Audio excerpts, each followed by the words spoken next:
recording so we can get Annette's introduction captured. So it is now my pleasure to introduce tonight's reader. Annette Grunseth is a poet and writer, retired from a career in marketing and public relations, which I told her earlier is evident by the great turnout for tonight's event. In addition to the book that she'll share with you this evening, she is the author of Becoming Transparent: One Family's Journey of Gender Transition. Her poetry appears in many literary journals and anthologies. She and her husband, John, a disabled Vietnam veteran, make their home in Green Bay, where they advocate for human rights and enjoy the outdoors. And this evening, we are very happy that Annette will be joined by her publisher, Ruth Crocker of Elm Grove Press. With that, it is my great pleasure to turn the evening over to Annette. Oh, thank you, Jared. Thank you so much. And I really am appreciative and thank Right On for this opportunity for hosting the book launch tonight. I know there was a lot of planning in the background. And thank you to everyone for being here. This book came about, it took about 15 years, and it's a promise to my family, especially my parents, who wanted to have my brother's letters published. And to honor him and to honor all the Vietnam veterans out there who were not given a proper welcome home. So I want to thank everyone for their service, if they were in the service or in Vietnam. So this book is rather unique. It's kind of memoir, it's letters, it's prose, it's poetry, and it's published by Elm Grove Press, which is in Old Mystic, Connecticut. So here is Ruth Crocker, and she is a well-known writer, publisher, essayist, and has a publishing company and has also published a memoir called Those Who Remain: Remembrance and Reunion After War. And this was her memoir about the story of her husband in Vietnam. And today is a very special day for the launch because this is the date of the day that he was killed in Vietnam. And it's also the date that Ruth launched her book. So when we were planning this, we thought it would be fitting to honor Captain David Crocker. And he was the commanding officer in my brother's unit. So what a happy coincidence we had. Out of tragedy and grief, we've brought together a gift of joy and healing. In that how I found Ruth was I was going through my brother's album and a piece of paper fell out of the back, and it was when he had been to the Vietnam War Memorial doing rubbings of people that were important to him, and David Crocker was the top of the list. So I Googled his name and of course found the information about him, and then Ruth Crocker, you popped up. And I thought, oh my goodness, she's an author. Oh my goodness, she's a publisher. So I found her on social media and sent her an email. And I think in about 20 minutes, I had a reply from you. And that was about a year and a half ago. So we've been corresponding ever since. And I have to thank you for helping make this book happen. We had a lot of discussions and you introduced me to military writers and people that I wouldn't have known otherwise. So thank you, thank you. I've valued your advice and counsel this whole time. So I'm going to I would like to give a little sampling of some of the letters that Peter wrote and then a few of my poems that are in the book. And he had 36 letters, and that's his part of the story. My part of the story is my freshman year at University of Wisconsin-Madison campus, which was the same time that my brother went to Vietnam. So I entered a campus as a wide-eyed freshman with National Guard and anti-war protests and all kinds of things happening. So we were at the epicenter of many of the protests in the country. The book also deals with post-traumatic stress and cancer from Agent Orange. And it was just a way for me to express some of what happened and for me to put some sense together and grieve about what happened here. So I'm going to start with just a little background. In the introduction, there's just a paragraph that sets the scene for 1968. Some of you were born then, many of us were, but lots of you weren't. So I'm going to just share that the summer of 68 was a hot blur of unsettled turmoil and grief. My maternal grandmother passed away at age 73 on June 9th from a brain tumor just 4 days after I graduated from high school. It was an election year, compounded with war protests, divisiveness, and heat waves. President Johnson had earlier declared that he would not seek re-election for a second term. Former U.S. Attorney General and New York Senator Robert Kennedy was a Democratic Party candidate for nomination for president. He was assassinated on June 5th, 1968. The Democratic National Convention in Chicago was targeted by thousands of anti-war protesters facing off with armed police. Riots for equal justice exploded in major cities across the country in the months following Reverend Martin Luther King Jr.'s April 1968 assassination. Vietnam veterans against the war staged marches in Washington, D.C., where ex-soldiers led the way in wheelchairs. So that was the summer that Peter went to Vietnam in July. There was a lot happening. So my brother goes through basic training, and there's some letters in the book about basic training. And then he goes to Vietnam and he arrives on July 18th, the day before his 23rd birthday. So he had a little greeting card from the 25th Division and he wrote a very brief note. The flight to Vietnam took 22 hours. I went from Honolulu to Manila to Ben Hoa Air Force Base, 22 miles northeast of Saigon. And I forgot to do my share screen. I knew I would do that. So there,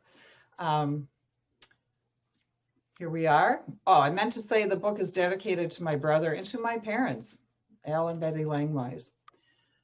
So here is where Peter is. He's arrived in Saigon. He gets there at Ben Hoa Air Force Base, 22 miles northeast of Saigon. And now he said, I'm at Cu Chi, 20 miles northwest of Saigon. And I don't know if, does my pointer show up? Probably not. Yes. Oh, it does? Okay, so where he's coming to northwest of Saigon. So he said, I'm waiting to be shipped to my new company. His last line in the card says, Vietnam is terrible. Everything smells like garbage, including your body, because of the heat and humidity. And he had said to us that he was as afraid of the heat and humidity as he was of war itself, because we're from Wisconsin and it's cool and nice. He likes cool air and winter, and to be in a tropical place was very difficult. So then he writes in the next letter, then he writes about being in the 22nd Infantry, which is a mechanized unit. In other words, the primary means of movement is with armored personnel carriers. And here's a picture of what they look like. They are called tracks. There is one armored personnel carrier for each squad within a platoon.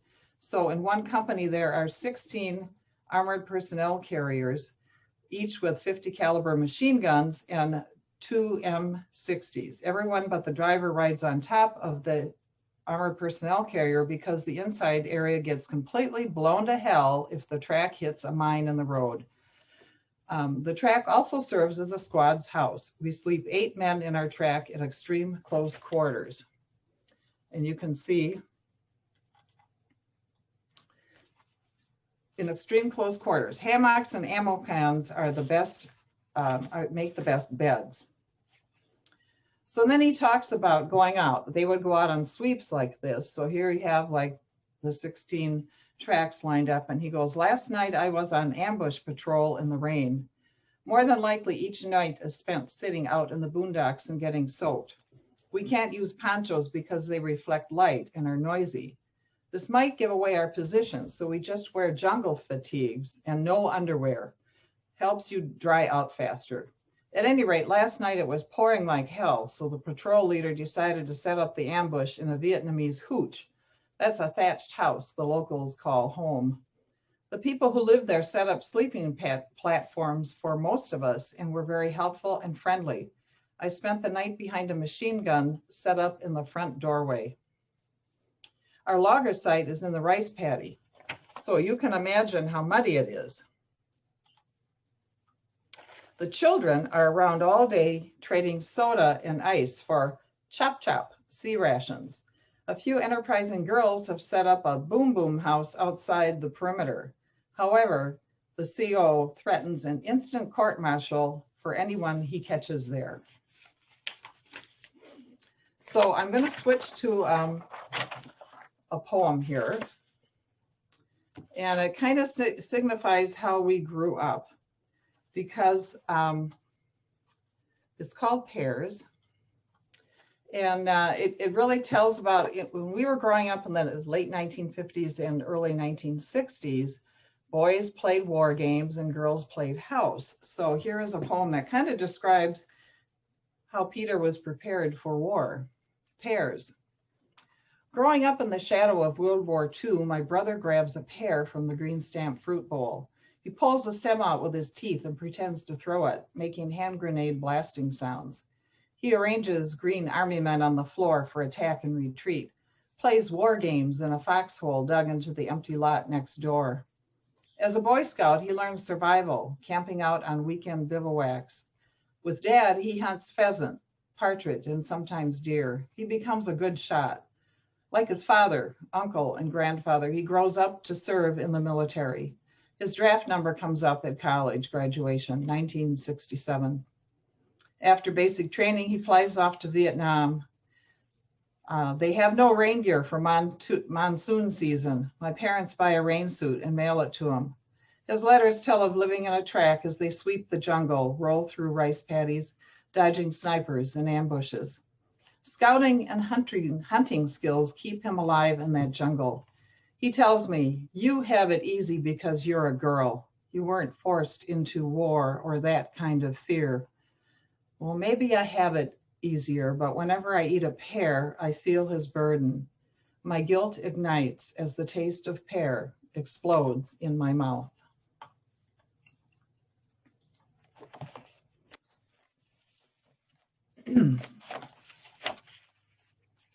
Okay, so next, he writes in October. He writes letters every few weeks when he gets a chance, and different battles and things ensued. And one time he writes in September 18th, the battalion moved again to an area out in the boonies, northeast of Go Dao Hao. And you can see that right in the center of the map, Go Dao Hao. From our present logger site, Nui Ba Den, Black Virgin Mountain, is clearly visible. And here's a picture he had of it. And that's my brother's handwriting.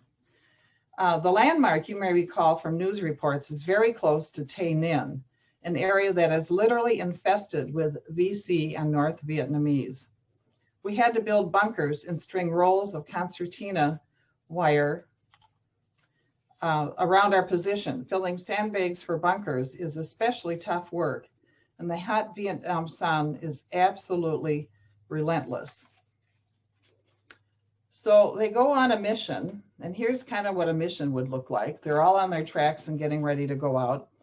And he said the rubber plantation was very large, and it took most of the afternoon for the tracks to move through it. I was on our squad's track, as was the M60 machine gunner. During this time, the dismounted troops started to receive light fire from heavy cover along the edge of the rubber. Late in the afternoon, the tracks broke through the far side of the rubber plantation. In the distance, we could hear the volume of fire increase, indicating the ground troops now had made heavy contact. As we moved down a narrow road leading to dense foliage, the entire world suddenly seemed to open fire on the tracks. To be exact, the tracks were caught in an ambush. The enemy had our position on the road zeroed in for mortars. The ambush was sprung by simultaneously firing mortars, rifle-propelled grenades, and heavy small arm and machine gun fire. One mortar landed in front of our track and another behind it. Bullets were ricocheting off the armor and cracking over our heads. Within seconds, our radio was crackling with screams of, "Medic, medic, I need a medic, fast." Then, "Hold your fire, don't shoot the 50s, you'll hit our own troops. For Christ's sake, get a medic, we've got a man bleeding to death. The sergeant is hit, his face is covered with blood. God, someone get a medic." As we pulled back from the ambush kill zone, we opened fire with everything we had. The track ahead of us had taken a direct mortar hit on the 50, spraying the gunner and the driver with shrapnel. Back at the edge of the rubber, we formed a small, tight perimeter. Our platoon sergeant started calling for a dust-off. And that was a term that was a Vietnam term because helicopters were used in this war more so than in any other war. So they would have a helicopter come, they call it a dust-off when they would come in to get the wounded. So our platoon sergeant called for a dust-off, but when the medevac chopper started to approach about 30 minutes later, it suddenly dropped out of the air from enemy fire. Another dust-off made it 40 minutes later. It seemed like an eternity waiting for air support. Finally, gunships and several Huey Cobras slammed machine gun and rocket fire into the enemy positions. The dismounted troops were pinned down while we waited for the dust-off. Our platoon leader kept calling us on the radio, fearful we would get overrun. We couldn't move until the wounded were taken care of. Just before dark, the track circled back through the rubber. They crunched through several hedgerows and approached the pinned-down troops in a wood line across a clearing. Once in the open, we opened fire and roared into the edge of the woods. The whole area was a maze of red flashes in the dim light. Our superior firepower overwhelmed the enemy about an hour later. By now it was dark, and we had to keep firing aerial flares so that everyone could find his way back to the tracks. Sniper fire continued, and several enemy were caught crawling in the light of the flares. So he goes on and he closes the letter with, since the fight, we have found dozens of bunkers near Go Dao Hao and spent several days destroying them. Each day we keep adding sandbags to our bunkers in anticipation of a mortar attack on the battalion logger site.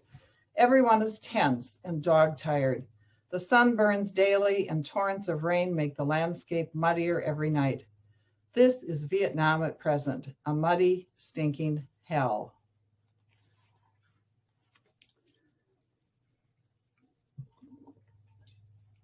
So that's a little snapshot of what he was going through. It was pretty tough. So one of the things that, I'm going to jump to a couple of poems. Here's a picture of my brother. There's Peter. And there's his handwriting. That's from a letter, and I have a poem called Mail Call. Everyone lived for letters. My brother wrote, the only thing to look forward to in war is mail call. Postage was free, a measly perk of war. Everyone lived for letters. At home, we watched our mailboxes. Soldiers had times to write and times to fight. Mail traveled 4 days from Vietnam to Wisconsin. Will there be a letter today? Wally, our mailman, watched too. When there was a letter from APO San Francisco addressed in my brother's large scrawl, Wally rang the doorbell. He became a very good friend that year. So Peter was out in those tracks for 4 months. And then here's another letter coming around in November. And he said, I saved the best news till last. Today I was called in from the field to the company area in Dao Tiang. No reason was given, but as it turns out, I'll be replacing the company clerk who will be going home soon. After the absolute horror of the past 4 months, I'm more than happy to be out of the field. Even base camp living has its frustrations. The hooch I moved into this morning burned down this afternoon.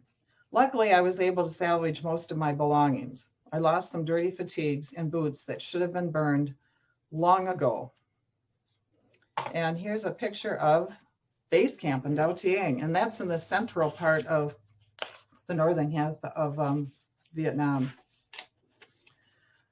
So he writes me a letter at school and he tells me about being company clerk. And he says, so now I'm a base camp warrior, no more humping the boonies. Still, it's impossible to get away from the presence of war. My job necessitates that I identify bodies when GIs from our company are brought to grave registration after being killed in combat. So that was pretty heavy duty. And then in the next sentence, he says, my thoughts have been turning to Christmas. Bah, humbug. There's no place, this is no place to be during the holidays. The hot, dry season has begun and it just doesn't stimulate that ho-ho feeling like it would be at home now. So he and I exchanged letters at when I was on campus. And so meanwhile, I'm on the UW campus and we had a lot of demonstrations. So this was UW campus life. This is a short poem. Greek was out. Demonstrations were in. Students weren't rushing into rush week. Pledging was down. Fraternities and sororities dwindling. Students pledged instead to march and protest. Cheerleaders at Yell Like Hell pep rally at the Union for homecoming could not compete with hell no, we won't go. And then Peter and I, as we exchanged letters, we had some things in common. This is called Bayonets on Campus. In my brother's shadow at the same Big Ten school, I began freshman year, first time away from home. The National Guard marches up Bascom Hill in formation. They parade in unison like warriors, face shields pulled down, rifles with bayonets propped on their shoulders. My brother sends letters from Vietnam. He has an M16, hand grenades, tear gas, and he describes surprise attacks on nighttime jungle sweeps. Mortars crack over their heads in a ball of fire. A landmine explodes underneath the tank. Mother writes to me of the empty nest at home. Says the quiet is deafening. She cries for her son's safety. She cries for my safety. My brother writes, the headline of the Pacific Stars and Stripes newspaper reads, Bayonets on Campus in Madison. As a recent grad, he jests, that sounds about normal. I feel the burn of tear gas, fear guns on campus, guards standing at attention outside my classroom door. Police wield clubs against students. I dodge canisters of tear gas lobbed at my dorm as protesters run inside. I shake with fear during riots on campus. I shake with fear even more for my brother in Vietnam. So here's another picture. He sunburns easily, so he was pretty miserable. He even wound up in the infirmary with infected sunburn at one point. The next poem is called Chopsticks, and I just happen to have the chopsticks that Peter brought me from Vietnam. And I'm going to switch to where he came home. Here he is. He, by some miracle, made it home. And so chopsticks, you brought home gifts from your tour of duty as if from a pleasure trip. A mini camera for dad, a scarf for mother, and for me, chopsticks from Vietnam. 2 slender black sticks, the color of onyx, glistening in my hands, each with inlays of pearly shell, iridescent in marbled gold.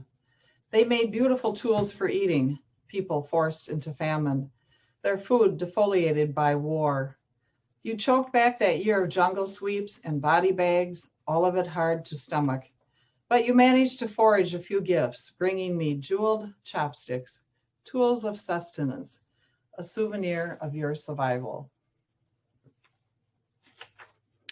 And then he did come home and experience post-traumatic stress, which was tough. And he also, after a number of years, developed a rare cancer called Waldenstrom's macroglobe anemia. And it was something they had never seen in a younger person, and it wasn't Agent Orange related cancer. So I wrote this poem kind of after he was home from war. A second chance to live.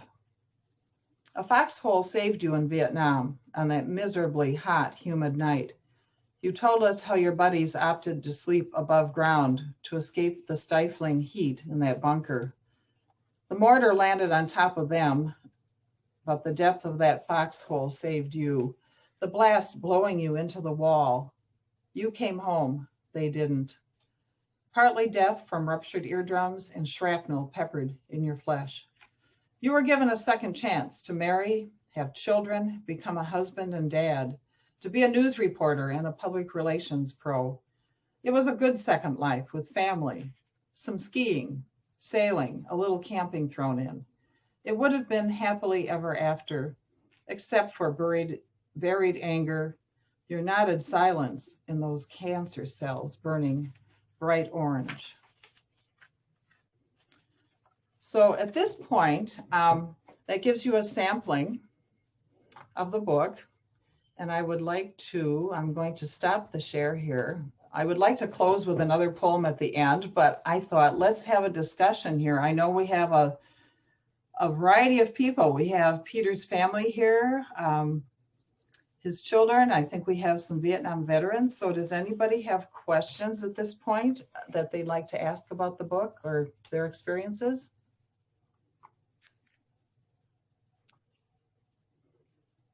Hi, Annette. This is Ruth. I just wanted to say what a wonderful job you just did presenting this fabulous work, and also just say hello to all of the people that I know who are on this little meeting, and give you my warmest regards. That's great. Well, thank you, Ruth. Ruth, the publisher. So yes, hooray. I'm glad you spoke up. That's great. I'm going to put my contact information in the chat, and then mute myself here. Oh, and I should have mentioned too that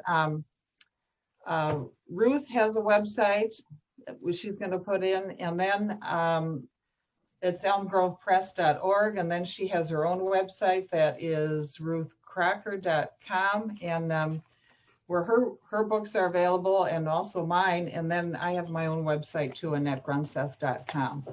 If anybody's interested, I know many of you have the book ordered. Okay. Oh, hello. Hi, Annette. Hello.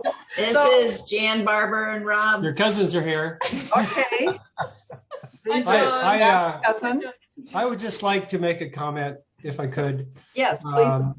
I was a Navy pilot, flew off carriers from 1970 to 73 in Vietnam. I flew about over 250 missions, mostly in North Vietnam, but quite a few in South Vietnam. We flew a lot of air support. I flew A4 Skyhawks off carriers.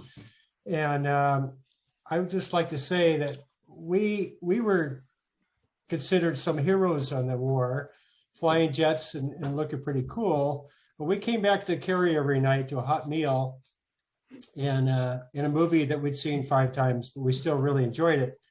But we all felt that the real troops were the guys on the ground running around. They never had their socks were wet for a month, and going through those rice paddies, and those were truly the heroes of the war, and we respected them immensely. And thank you. Well, thank you for your service. And yes, Peter writes about the monsoon season in some of his letters about how they're up to their waist in water and muck, and that's where we. No, we just have to move over. So there are some references to that. Jan, you can move over a little bit. But I see, how was Peter's transition home? I'm seeing. Oh, how was he received? I forgot to mention the most important thing here was the Unwelcome Home. There are some other poems in the book about Peter was home, and it was just like going in a culture shock. Boom. One day he's in a country where people hardly have anything, and the next day he's home and we have excess and everything around us. And And then he went back to school at UW-Madison. Well, guess what? I'm still on campus there, and the war is still, anti-war protests are really heating up. And he had a terrible experience there. People literally spit on him, is what he said. And he had somebody steal items from his room where he stayed. People would call him a baby killer. So he just felt like it was terrible. And at the end of that semester, he left and he said, I can't do this. And he then went into TV journalism, where he was often reporting on the war that he just came home from.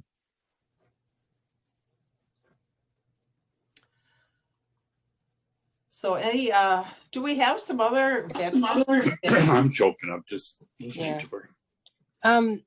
This is Jan. I don't know how to get on here. What do I do? Oh, I see you. Well, I see you. Well, Oh, you can't see me? No, I can't see you, but I can hear you. Oh, okay. I don't know how to get on here, but it's Jan, your backyard neighbor. And Mike is here with me too. And he's actually kind of choking up. He just said, probably doesn't want me to say that. But anyway, I am so impressed and so excited for you, Annette. And both Mike and I are really moved by all of what you have shared with us today. I'm really anxious to get reading the book and to share it with some of my family. My brother was in Vietnam, and it was about 1970. And my mother was so worried about my brother. And while he was gone to Vietnam, my other brother passed away. And so it was a very trying time of life. But I was, your poem about the pear really hit me in the heart. And I can just, that was really something that was really moving too. Oh. So congratulations. Oh, well, and thank you so much. Thank you so much. Yeah. I appreciate that. I appreciate that. One of the things I see, Catherine, you had asked a question, was Peter able to write and reflect about his trauma years later? And Jan, this kind of goes back to you, that it was very difficult. And I think Peter didn't want to have anything to do with the war when he came back, and tried to put it behind him. And that was very difficult. And so I'm kind of stepping in to share these letters because he was an excellent writer. And my parents, it was their dying wish that I do something with the letters. And this book has gone back and forth for 15 years. Do I really want to do it? Do I not? And I'm all of a sudden, about 3 weeks ago, I go, what am I doing? I'm putting my whole family's life out there. But I felt strongly about it enough that I wanted to help other Vietnam veterans, that I'm to acknowledge and to say, people need to know about this war. I know there are younger generations that don't know about the Vietnam War, and they really need to know what happened. And my brother does talk in his letters about how unwinnable the war was. He did talk about what he saw there. And within that context, that's 1968 and 69. And we had leadership in our country that kept the war going. They really didn't know how to get out of it. And it continued until 1975. So that's the thing I want to make the point of, let's not repeat this. You know, it's people need to know about wars and how many lives were lost and affected. And our family was shaped by war. His whole life was shaped that way, and his family's lives were shaped by the war. And I think the family members that are on tonight, you could probably say, have a testament to that. Annette? Yes. I was over in Vietnam 69 to 70. So Peter and I probably crossed paths distantly for about a month. And one of the things I found in typing up Peter's letters was how brutally honest he was in what really was happening over there. And case in point, I taught English to Vietnamese officers so they could take over our equipment so we could get out under the Vietnamization program. And I think it was CBS News was going to come over and do a a story on our school. And about a week before they came over, all of a sudden, all these people come in with whitewash paints, potted plants, and all kinds of things to spruce up the place. So we would look really good to the public at home. And as soon as they were done, they came and took all the plants away, and it was back to normal. And so it was very difficult to try to explain to people back home what it was really like, because they weren't seeing what was happening. Oh, that's a very good point. Thank you, John. And I'm always grateful, and thank you for your service as well, and all the things that you went through. Annette, this is your cousin Mark. I just hi wanted there. to say hi there. I wanted to say thank you for the poetry about the pears. I'll never eat a pear the same way. I remember pulling the stem with my teeth, and I remember playing with little green army men. And it's just tying all that together. What a beautiful thing, and what a way to make us think about things. So appreciate your work. Well, thank you. Well, that was one of those poems that I had in the back of my mind probably for 20 years, and I couldn't write it. And it just took, all of a sudden, a couple of years ago, I wrote it. And I have poet friends who help critique, and I know Tori, I think you're here tonight, Tori Grant Wellhouse, she helped me edit that one. And I have to credit her with suggesting that last line. Oh, that's beautiful. Tori. But it was something that when a poem, my writing process is such that it might not be ready yet, to come out, but when it's ready to come out, it flows out. And I guess that was my way of dealing with 76. with everything over all these years, because Peter had a lot of grief that he didn't want to share or acknowledge. Yeah, that must have been tough. Yeah, it was. Hi, Annette. Oh, hi there. Well, there's another cousin, Lori. Hi. Just a quick experience in my household. So I'm not sure if it was like 73, whenever it was, but when they were doing the lottery, my parents both were Navy. Rob, my brother-in-law, my sister's husband, was flying over Vietnam, and my brother's number was very low. And it's the only time I remember a disagreement in my house, a pretty big disagreement between my dad and my brother, because my brother was a conscientious objector. So we had a lot, even more turmoil behind the scenes because of this war. And again, thank you again for everyone who did serve, who had to go, and those ones that for their own conscience couldn't, we bless them too. Oh, thanks, Lori. That was a tough thing. The summer before Peter went to basic training, he and his best friend, and I think maybe is Bob here tonight? I don't know if he's on or not. They took off and went to Canada, and that's in some of the introduction I did. And they canoed across the northern part of Canada, up in the wilderness. And they just depended on themselves. And we wondered, in September, around Labor Day, we went up to Canada in Thunder Bay to meet him. We thought, is he going to show up? And he did, because I think his conscience and his dedication as a citizen won out. But when hindsight, if you asked him, he said he should have stayed in Canada. I think he said, after what he went through. And he had some very close calls. It's just even a miracle that he came home. He was such a great journalist, Annette. And you're also a great poet. So first of all, thank you for the very tender poems. Oh, thank you, Catherine. But my question is, was there any conversation in the family or in the neighborhood to do something with those letters at the time that you were receiving them? Because they were a live account. Did the Press Gazette or anybody say, yeah, we're going to publish these? Well, actually, my dad's was a writer, and his best friend was the publisher of the Wausau Daily Herald. So he, even before Peter knew this, he took them over to the Wausau paper, and they were published all these letters were published for the whole year in the paper, kind of like a letter to the editor. They were.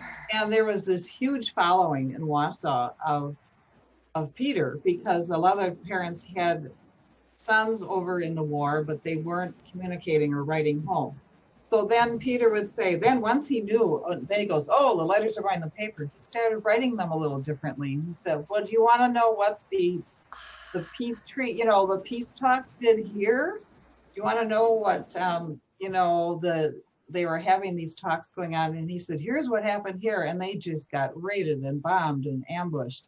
So every time there was an attempt stateside that something was going to happen, he was saying, well, that's how it affected us. So they were published. People would call my parents all the time and just say that. And that's why when you saw the coming home picture, it was in the newspaper because people had followed it.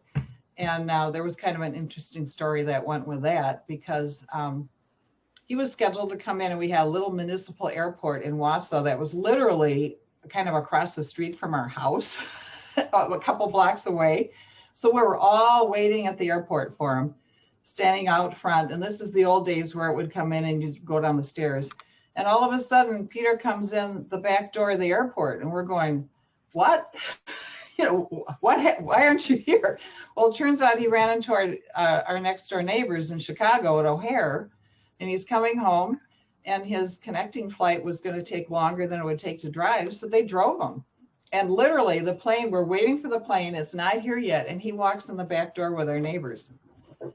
So that was like a total surprise. Can you tell me where in the book these letters turn, where he began writing them? Oh differently? boy. You don't, if you don't know that now, I mean, that would be interesting. I could probably look.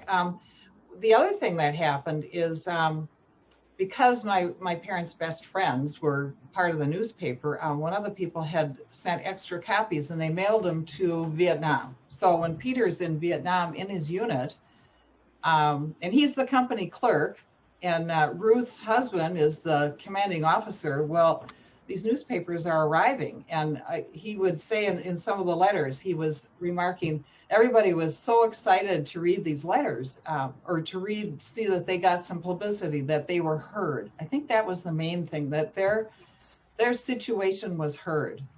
And I guess that's another reason for doing the book, so that people know.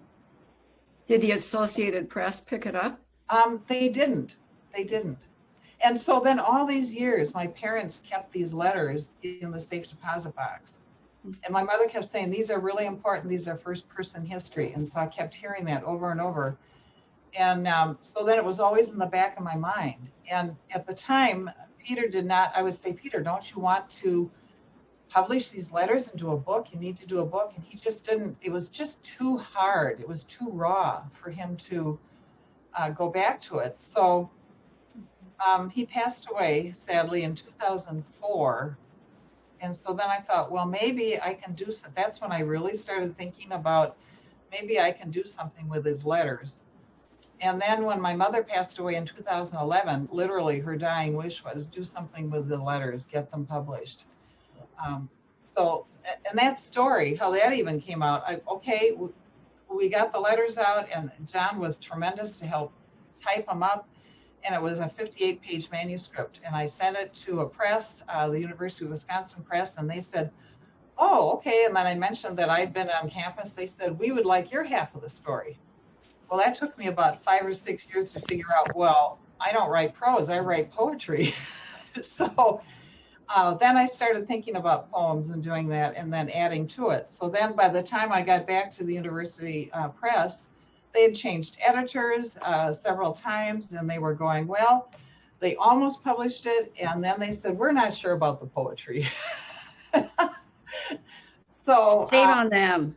Well, and it's a hybrid, it's unique. So then I talked to several people, and then I found Ruth, who's saying, this is unique, it's different.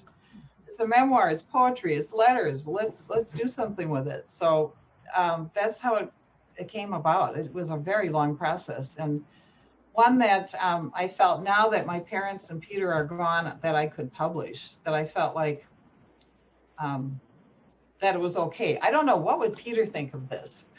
What would Peter think? Would he be mad that I did this? Any family members that want to speak up to that? Oh, Karen. You have to unmute. There you go. Okay.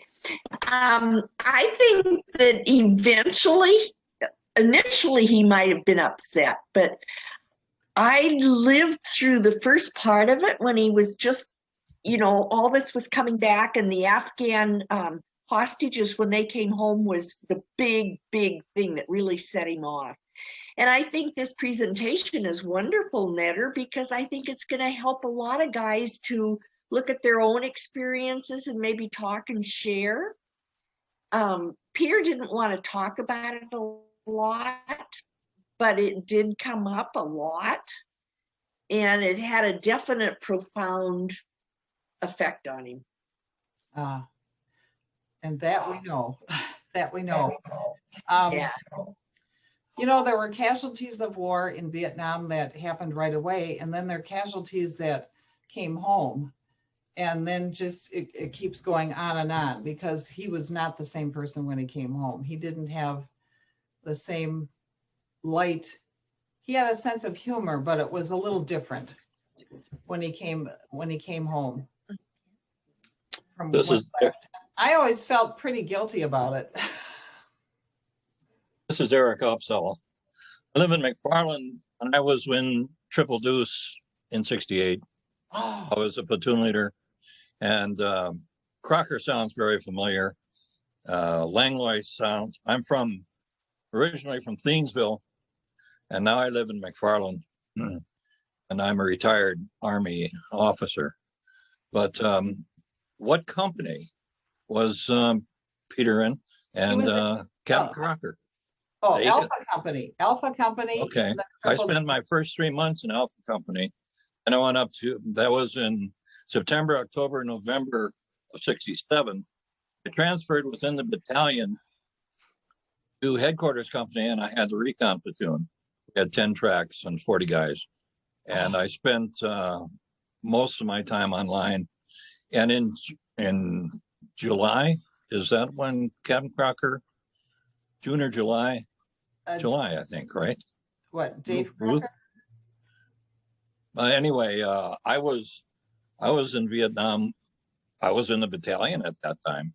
Wow, the same place. We were around Tonsanut.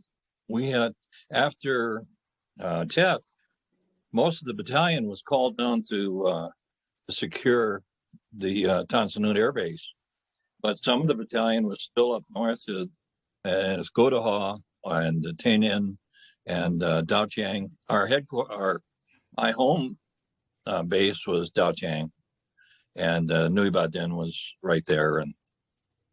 But I'm wondering a little bit about Crocker. Go ahead. Oh, thank you. Well, Dave was, he was company commander of A Company of the 2nd 22nd from December until he was killed on May 17th, 1969. From December 68 to May 17th, 1969. Well, I must have worked with him a lot because the recon platoon worked with the companies a lot, and I was in A Company.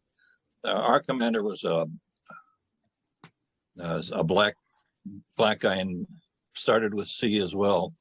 He was killed on top of Nui Ba Din, overrun during an ambush one night. So I know A Company very well, and Headquarters Company, they're right next door. And I suspect I know a lot of your friends and their friends. And Peter looked so familiar. But we were all young guys. We all looked the same. We all, most of us came from the same kind of background. Well, that's not true. I mean, I had a Hell's Angel guy in my outfit, and, we had graduates. I was a graduate of college, and so it was were blacks, there were guys from Arkansas that had no teeth. We just had everybody, and the comradeship of all those guys. I, by the way, have a PTS peer support group tomorrow. I have one every week for a couple of hours with a bunch of not only from Vietnam but from Afghanistan and Iraq as well. It caught up to me when about the time Peter died. I left Vietnam in '68, but it didn't really catch me until the beginning of 2000. And my daughter, after 9/11, my daughter joined the Army National Guard in Madison, went to Kuwait, and that really freaked me out because I knew what I could do during combat, but I had no idea how I would be able to protect my daughter. And I think that kind of sprung things. But I'm interested in looking at the book, and the 2nd and 22nd is I belong to that organization, the society, and they notified me that this was going to happen tonight, and that's why I signed on, because I had one kid, Larry Heineman, who taught at Texas A&M, but he wrote a book, Close Quarters, about our platoon in Vietnam. It was fiction, but there was a lot of fact there, and a lot of kind of my own diary of the time that our position was there. Oh, wow. Thank you for sharing all of that, Eric. I connected through Ruth with Dick Nash, who is the president of the Triple Deuce organization, and I've been encouraged to put Peter's photos on that website, which I am in the process of doing, and then writing some more text to go with it. So I will be in contact. I'm just so thrilled. Peter never connected with anybody after Vietnam because he really didn't want to. We all did. I was the same way. I mean, yeah. He's not alone, and it's still happening for all of our people, not only combat veterans, any who have served in the military are still not understood by the civilian community in this country, and that's a shame because they reject 22 a day Vietnam our veterans kill themselves, and that's wrong. Yeah, that's that's pretty tough. It looks like society really doesn't care that much, and it's going back that way again, I think. But sometimes I know some of the celebrations in central Wisconsin, we've seen some thanking of the vets, but as I think Peter had said, it was, or John, I think you had said, too little, too late. Well, I don't know, Eric, if you remember, it was a number of years ago now that there was LZ Lambeau was held in Green Bay. Oh yeah, I was going to go, but I didn't because I didn't think I was ready. Yeah, well, I was there, and it was a phenomenal day. And somebody asked me, "Did you know anybody that was there?" And I said, "I knew nobody, but yet I knew everybody." Exactly. What outfit were you in?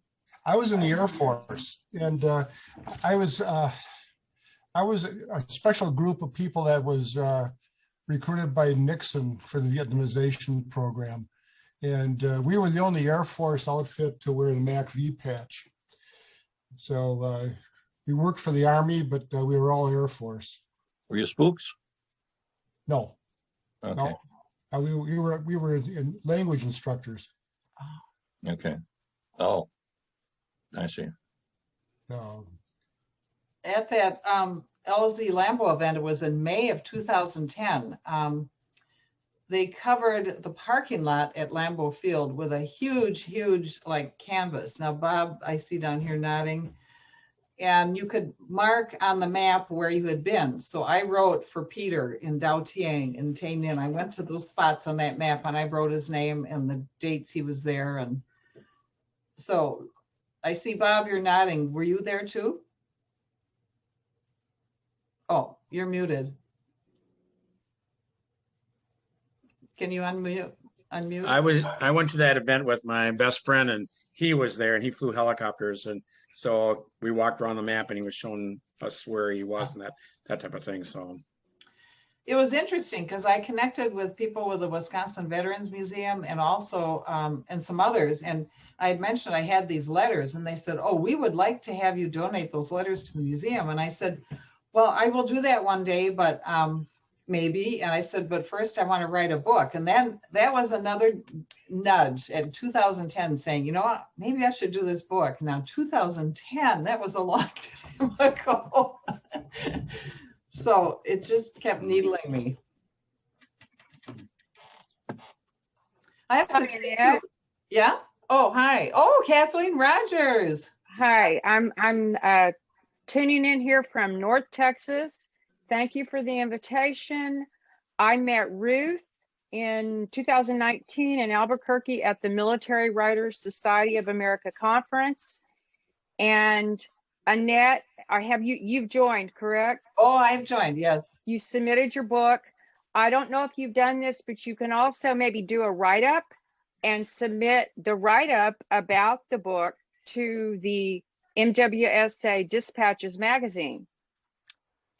Oh, so okay. But anyways, I just wanted to say this is very meaningful. I need to get the book. My husband flew F-111s. He went to Southeast Asia, but he flew out of Thailand. And then my youngest son, when he was at Texas Tech, called me one day his junior year and said, I left the recruiter's office. I'm like, the recruiter's office? And he's like, yes, Mom, the Army. And I'm like, no, no, let someone else's family go. Our family's done. Our family served. He said, Mom, I'm 22 years old. It's my decision. So he graduated Tech, went to basic, went to OCS, then went through artillery school. And he went to Afghanistan in 2014. But I just want to say to everyone here, I live in this civilian community. And I'm going to tell you right now, civilians, a lot of civilians, they don't get it.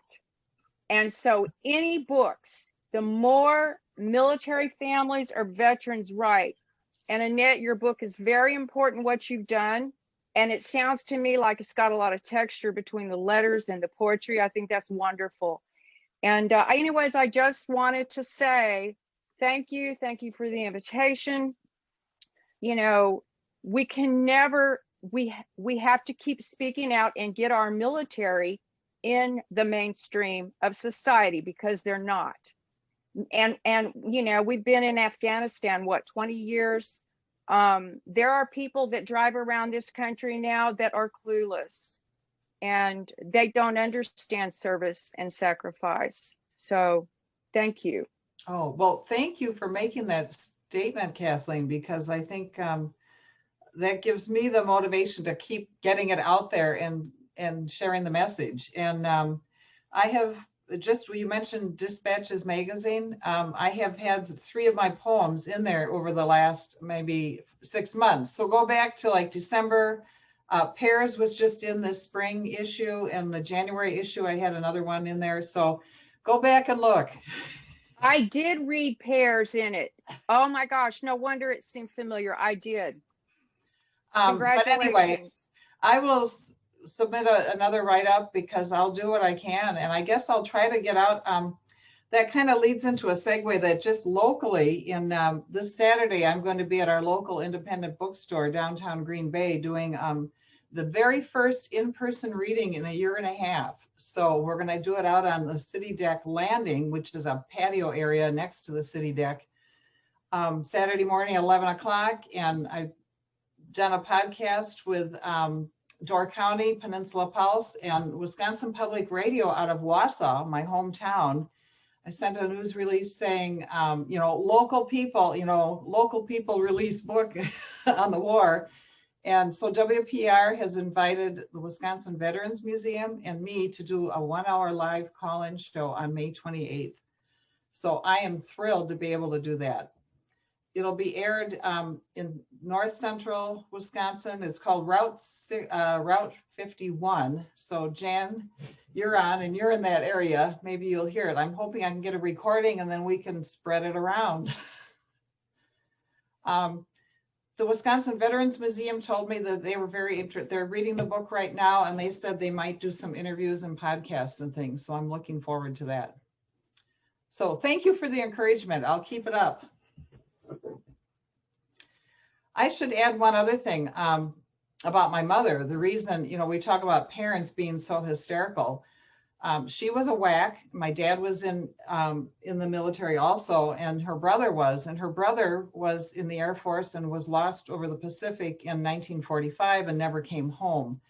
So she was just, the day Peter left for Vietnam, she cried for a week. And then I went off to the Madison campus. She was hysterical about me. You shouldn't, I don't want you to go to college, you know, all that. There was tear gas and bayonets every day. So she was so traumatized that she didn't think he would come home. So that day he walked in that back door of the airport, I can tell you it was really something. Because we've had this trauma in our family. There's another poem in the book that I call The Inheritance that kind of speaks to all the generations in our family that went to war. And that just kind of, you know, that was one of the first poems I ever wrote, I think back in the 1980s, because it just struck me. I had a grandfather that went to World War I, and a father and a mother in World War II, and a brother in Vietnam, and it just went on. And then when I had my kids, oh my gosh. Andrew, you're out there, a boy, oh my gosh. You know, what war will be yours was my first thought. And it was, so that's where that's at. So I'm kind of passionate about sharing the message. Well, we've gone a little past 8 o'clock. Jared, you're still there. Yep. I thought, yes. Why don't you give people contact information in case they're interested in purchasing a book if you're so inclined. Okay, good idea. We have, we have a number of places. So we've got Lion's Mouth Bookstore in Green Bay. We've got Novel Bay Bookstore in Sturgeon Bay. My website has the book. Elm Grove Press has the book. What's your website? What? What's your website? My website is AnnetteGrunseth.com. Would you like to put it in the chat? You can't find the chat. Oh. I put it in. Here. Okay, there's mine. And how much it costs. Okay, for right now. Oh, I see Laura. Oh my gosh. It is $18.95 in the bookstores. I'm offering a discount on my website right now for $16.95 plus postage. So that's out there, and the bookstores will have it. And let's see, did I forget anybody? Amazon said they would get it to me Thursday. Oh. Yes, well, I have the people that pre-ordered, they're all out in the mail, and some of you tonight, Eric, yours is in the mail. It went out, I don't know if you've gotten it yet, but it's in the mail, because so some of you have gotten it, and I'll just keep sending them out, so I'm happy to do that. Oh, look at there, Lynn has it. So I thought, oh, Laura, you did get yours. Good. She's out in San Francisco. So, I mean, these are going all over the place. I got it 10 minutes before this meeting started. Did you really? Oh my gosh. I have tracking on these, and the tracking said she got it yesterday, but you got it today. I mean, it's like, go figure. I thought if we don't have further discussion here, I would close with the last poem in the book. And it's a poem that I submitted to a contest, and it was a finalist. And I've had people all over the country ask me for this poem. So I'm just going to share it, and it's coming up for Memorial Day. It kind of fits with all that. And it was something I've been thinking about for years. I have this collection of flags in little triangle boxes, and I wanted to write a poem about flags without using the word flag. So here it is. On behalf of a grateful nation. One for my grandfather, one for my uncle, one for my brother, one for my mother, one for my dad. Tightly folded into 13 triangles, fabric snapped, folded in precision, hand over hand. Stars for our states face outward. Stripes of the original 13 concealed inside. White gloved hands extended on behalf of a grateful nation, never heard what was next. Emotion overtaking the undertaken, thanked for their service, thanked for their sacrifice. Constellations confined inside isosceles of glass and oak, three-cornered, shadow-boxed, each grief contained. So thank you very much for your attention tonight and for the discussion. I loved hearing everybody's stories, so I appreciate everything, and thank you, Right On, and Ruth Cracker, and Peter's family. Annette, thank you so much. This was a wonderful evening. Thank you all for being with us. And everyone take good care. All right. Thanks Good so night. much, everyone. Thanks, Annette. Good job, Annette. Bye. Love all you guys. Love you too. Better. So many great faces. Wonderful. That was See great. you Saturday. Good. Okay. Thanks. Thank you.